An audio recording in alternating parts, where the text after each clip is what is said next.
Hello students, आप सभी का हमारे इस यूट्यूब चैनल में स्वागत है। स्टूडेंट्स, हम कैलकुलस का पेपर सॉल्व कर रहे थे और क्वेश्चन नंबर 2A पे हम पहुंच चुके हैं। क्वेश्चन नंबर 2A है, if f is continuous on a close interval AB then prove that f is uniformly continuous on AB। ठीक है स्टूडेंट्स, ये क्वेश्चन है जिसको हमें सॉल्व करना है। तो पहले देखो, बेसिक कॉन्सेप्ट अगर हम समझें तो कॉन्टिन्यूटी एट अ पॉइंट किस तरह से डिफाइन की जाती है।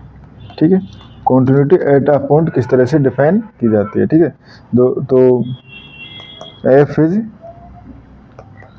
Continuous at c belongs to A B. ठीक है, f for every epsilon greater than zero. ठीक है, there exist del greater than zero. ठीक है, डिपेंडिंग ऑन सी भी हम बोल सकते हैं, depending on c such that अगर x minus c is less than del implies f x minus f c is less than f लिन। ठीक है, एंड अगर हम बात करें यूनिफॉर्म कंटिन्यूटी की तो स्टूडेंट्स ये लिमिट जो है, ये जो डेफिनेशन है लिमिट के इक्विवेलेंट ही है। ठीक है, एंड अगर हम बात करें यूनिफॉर्म कंटिन्यूटी की, ठीक है, तो यूनिफॉर्म कंटिन्यूटी की क्या डेफिनेशन होती है, f is uniformly continuous, uniformly continuous on a b if, ठीक है, for every epsilon greater than zero. ठीक है, there exist a del greater than zero such that, ठीक है, x minus y less than del. ठीक है, basically it is not depend on c, not depend on C.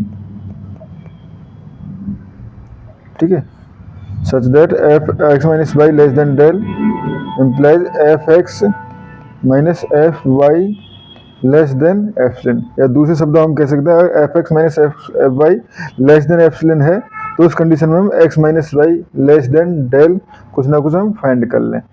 For all x y belongs to A B.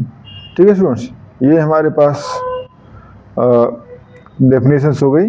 अब हम question को जो solve करना चालू करते हैं। ठीक है, तो देखो,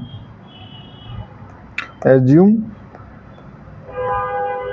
f is not uniformly continuous, not uniformly continuous। ठीक है, हमने ये assume कर लिया कि f जो है वो यूनिफॉर्मली कॉन्टिन्यूस नहीं है, तो उस कंडीशन में then there exist epsilon naught greater than zero such that every del greater than zero we can find x y belongs to A b, जैसे x minus y is less than del. ठीक है, but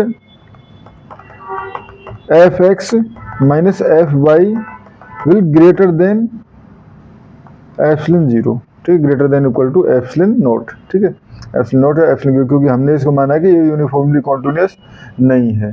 ठीक है, now ठीक है, अब एक sequence create करते हैं। नाउ चूज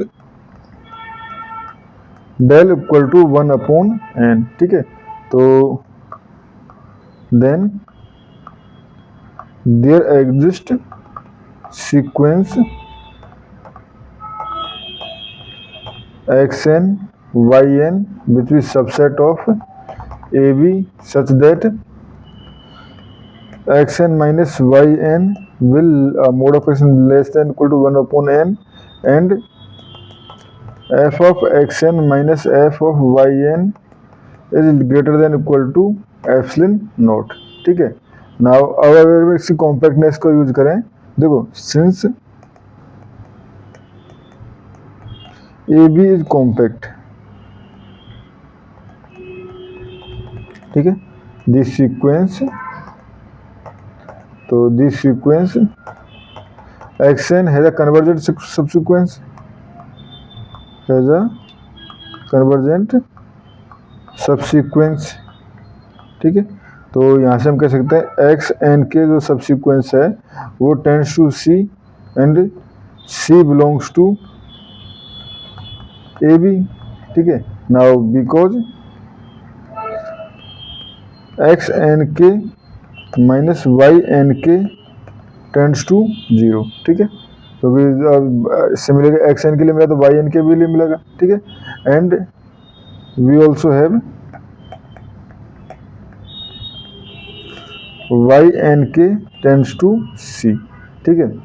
अब देखो सिंस एफ इज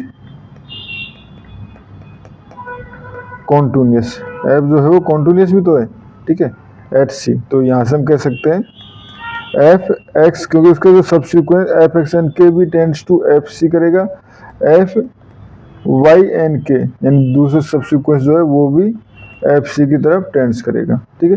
तो यहाँ से कह सकते हैं एफ एक्स एन के माइनस एफ वाई एन के बोथ टेंड्स टू 0, ठीक है, विच कॉन्ट्राडिक्ट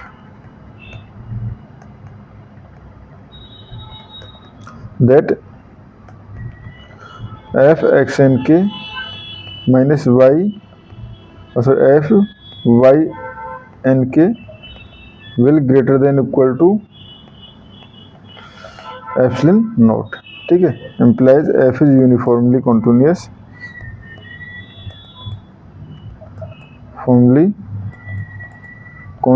on AB, ठीक है स्टूडेंट्स। और इस क्वेश्चन में हमें इतना ही करना था। Thank you.